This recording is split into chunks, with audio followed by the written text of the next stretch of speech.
Lord, that love lasts forever, lasts forever.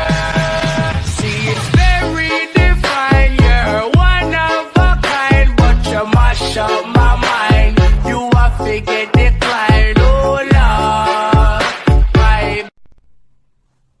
Pada hari Senin, tanggal 14 Maret 2022, di Rumah Sakit Jiwa Dr. Imam mengadakan pertemuan seluruh perawat yang berjaga pada shift pagi untuk membahas agenda home visit pada pasien yang tidak rutin mengecek ulang kesehatannya.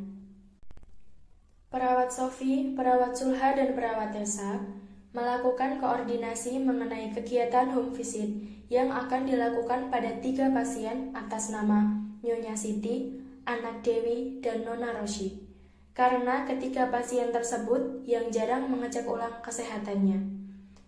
Namun, pasien atas nama Nona Roshi, menurut data pasien hanya melakukan pengecekan kesehatan 1 kali setelah dirawat di Rumah Sakit Jiwa Dr. Imam.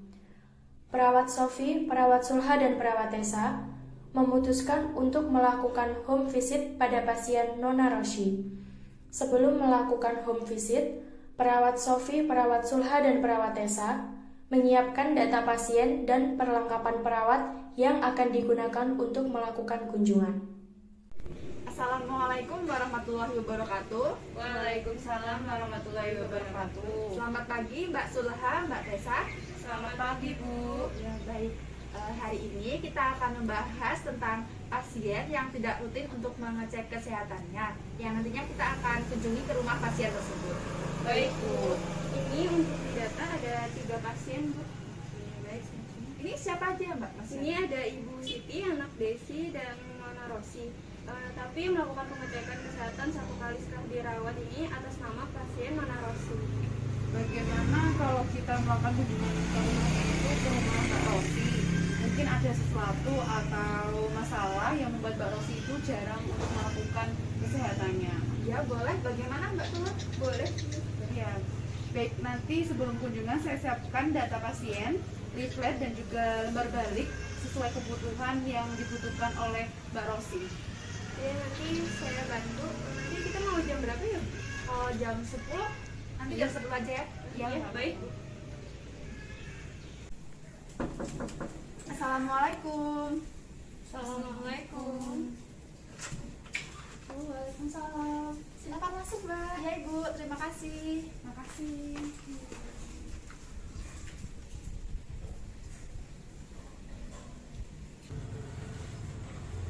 Baik Ibu, perkenalkan saya perawat Sofi, ini perawat Sulha, dan ini perawat Tessa. Kami dari Rumah Sakit Jiwa Dr. Imam. Ibu, apakah benar ini dengan rumah Mbak Rosi? Iya benar Mbak, saya ibunya. Oh begitu. Sebelumnya kami mau mengkonfirmasi dulu. Apa benar Mbak Rosi sebelumnya pernah dirawat di RSJ Dr. Imam? Oh iya Mbak, sekitar 2 atau 3 bulan yang lalu. Baik Ibu, menurut data dari rumah sakit kami, Mbak Rosi itu hanya 1 kali dan itu tidak rutin untuk memeriksakan kesehatannya. Nah, kalau boleh kami tahu, kenapa ya Bu, Mbak Rosi itu tidak pernah lagi untuk melakukan pengecekan kesehatannya? Iya Mbak, jadi waktu itu kondisi anak saya udah kurang baik, tapi ditambah biaya ke rumah sakitnya itu cukup mahal. Nah sekarang itu udah 4 harian ini anak saya itu sering teriak-teriak sendiri lagi Mbak. Oh begitu Bu, apakah Mbak Rosinya ada di rumah sekarang Bu? Oh ada Mbak, saya panggilin dulu ya. Iya Bu. Ini Mbak, anak saya. Iya. Halo Mbak Rosi, bagaimana kabarnya? Baik Mbak. Mbak Rosi masih ingat nggak sama kita? Masih Mbak. Perawat Sofi, perawat Sulha, sama perawat Tessa. Ya benar sekali. Hari ini Mbak Rosi bagaimana perasaannya atau lagi dirasa hari ini? Iya Mbak, saya tuh merasa kayak ada yang ngejar-ngejar saya Mbak. Saya tuh diancam mau dibunuh. Saya takut Mbak. Baiklah Mbak Rosi, apakah Mbak merasakan ada yang mengejar-ngejar serta ingin membunuh Mbak dan mendengar suara tanpa ada wujudnya? Iya Mbak, suara itu kayak manggil-manggil nama saya gitu Mbak. Terus saya juga diancam mau dibunuh. Jadi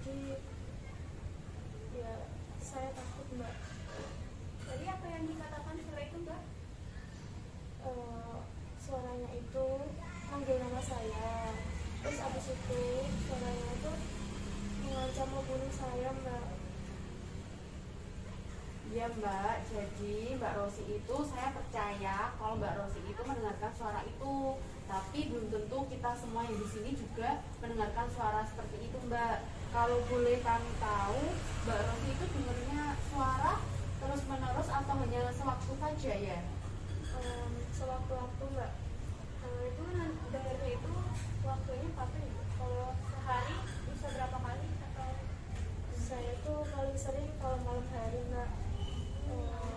Ya, tapi sewaktu-waktu juga kadang-kadang itu bisa muncul tiba-tiba, bisa sekali, bisa 2 kali, kadang juga bisa lebih, Mbak, dari 2 kali. Oh gitu ya Mbak. Kalau Mbak dengarnya itu biasanya waktu ngapain atau waktu sendiri gitu? Iya, Mbak, biasanya kalau saya tuh lagi sendirian. Lalu bagaimana perasaan Mbak Rosi saat mendengar suara-suara seperti ini? Saya gemeter, Mbak. Saya merasa terancam. Saya takut, Mbak. Saya mau dibunuh. Kemudian apa yang Mbak Rosi lakukan? Kalau waktu suara itu muncul, saya tuh sering teriak ke suara itu, Mbak. Saya teriakin suara itu, tapi nggak hilang-hilang, Mbak. Setelah diteriakin itu, Mbak Rosi merasa udah hilang atau belum, Mbak? Justru suara itu malah gimana ya, Mbak ya? Malah makin terdengar jelas, makin dekat ke saya gitu, Mbak. Saya jadi makin takut. Jadi Ibu dan Mbak, yang Mbak Rosi alami sekarang sama seperti dulu ya, yaitu halusinasi. Halusinasi itu sendiri adalah salah satu gejala gangguan jiwa di mana klien mengalami perubahan sensori persepsi, merasakan sensasi palsu berupa suara, penglihatan, pengecapan, perabaan, dan penghidupan. Nah, jenis-jenis halusinasi itu sendiri juga ada banyak Bu, yaitu ada halusinasi pendengaran, halusinasi penglihatan, halusinasi penciuman, dan halusinasi pengecapan, dan yang terakhir ada halusinasi perabaan. Dan Mbak Rosi sendiri itu termasuk halusinasi pendengaran karena Mbak Rosi mendengar suara-suara yang ingin membunuh Mbak Rosi. Begitu Mbak. Oh alah, gitu, Mbak. Jadi kalau untuk penyebabnya kenapa anak saya bisa kambuh lagi itu kenapa ya, Mbak? Jadi seperti ini Bu, halusinasi ada 2 faktor. Yang pertama itu ada faktor predisposisi. Yang ini ada 3, yaitu pertama ada biologis, ini untuk ada hambatan dalam belajar, berbicara, daya ingat. Yang kedua itu ada psikologis, itu penolakan atau tindakan kekerasan. Yang kedua ada faktor presipitasi, ini juga dibagi menjadi 3 ya Bu. Ini ada yang pertama ada biologis, ini gangguan dalam komunikasi. Terus yang kedua ada stres lingkungan, ini interaksi terhadap lingkungan stresnya.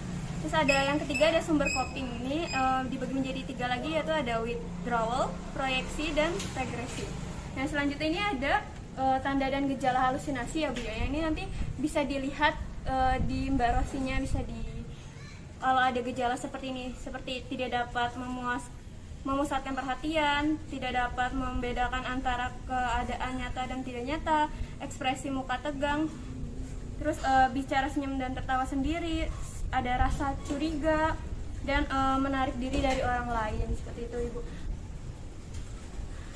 Ada mungkin Ibu ada yang kendala untuk merawat Mbak Rosi ini? Ada, Mbak. Jadi biasanya kalau pas anak saya kambuh itu suka teriak-teriak, jadi saya bingung cara mengontrolnya sama merawatnya, Mbak. Baik Ibu, saya akan jelaskan kembali bagaimana cara mengontrol halusinasi. Nah ini ada yang pertama Bu, cara menghardik halusinasi, yaitu dengan mengendalikan diri terhadap halusinasi dengan cara menolak halusinasi yang muncul, kemudian bercakap-cakap dengan orang lain, dan yang ketiga ini adalah melakukan aktivitas terjadwal, dan yang terakhir adalah minum obat secara teratur. Nah, ini ada cara merawat pasien dengan halusinasi Bu. Jadi yang pertama itu jangan biarkan pasien itu sendirian. Jadi Mbak Rosi itu nggak boleh sendirian ya Ibu. Terus anjurkan Mbak Rosi ini untuk terlibat dalam kegiatan rumah, dan itu ibu harus membuatkan jadwalnya Mbak Rosi, lalu bantu Mbak Rosi untuk berlatih cara untuk menghentikan halusinasi. Nah, kemudian memantau dan memenuhi obat jika Mbak Rosi ini terlihat bicara sendiri seperti itu Bu. Kemudian kontrol keadaannya Mbak Rosi. Kemudian segera bawa ke rumah sakit jika halusinasinya Mbak Rosi ini kambuh Bu, seperti itu. Oh iya Mbak, setelah dijelaskan saya jadi ingat kembali Mbak. Ya Ibu. Baik Ibu, tadi kan sudah dijelaskan bagaimana cara merawatnya. Nah sekarang Ibu bisa menjelaskan kembali bagaimana cara merawat jika nanti Mbak Rosinya kambuh. Dengan cara diajak ngobrol pelan-pelan gitu Mbak. Dan itu juga kalau anak saya sedang tidak melakukan kegiatan apa bisa membuat kegiatan terjadwal gitu seperti menyapu, atau itu kan di depan rumah saya juga ada kebun, jadi nanti anak saya bisa seperti berkebun seperti itu. Ya benar sekali ya Bu. Jadi diusahakan ya Bu untuk membawa Mbak Rosi untuk cek kesehatannya. Nah, kalau untuk masalah biaya transportasi, Ibu bisa untuk mengecek kesehatan Mbak Rosi ini ke RSJ terdekat saja Ibu. Jadi Ibu tidak bisa jauh-jauh pergi ke RSJ Dr. Imam. Itu ya Mbak. Kalau itu nanti saya akan usahakan membawa anak saya untuk cek ke rumah sakit terdekat saja ya Mbak. Iya. Ya Ibu, nggak apa-apa di situ aja. Oh ya Ibu, ini saya ada jadwal kegiatan harian untuk Ibu. Bisa dilihat ya Bu di keterangan ini, nanti diisi. Jika melakukannya secara mandiri itu diisi M Bu. Jika melakukannya dengan bantuan orang lain, Ibu bisa mengisi B. Itu jika tergantung penuh pada orang lain, Ibu tulis di sini T. Gitu Bu. Misalkan ini ada jamnya ya Bu, jam 5 sampai jam 6, dari jam 6 sampai jam 7 misalnya Mbak Rosi menyapu teras atau begitu Bu, bisa ditulis gitu. Dan ini ada e-flash untuk Ibu, bisa dibaca ya Bu, dan Mbak Rosi ya ini itu bisa dibaca-baca setelah saya pulang nanti Ibu, bisa untuk wawasan lebih lanjut lagi seperti itu Ibu. Dan Mbak Rosi bagaimana Bu, apakah ada yang ingin tanyakan lagi? Kalau dari saya sudah Mbak. Baik Ibu, kalau tidak ada pertanyaan buat Mbak Rosi, kalau Mbak Rosi ada waktu luang jangan sendirian ya.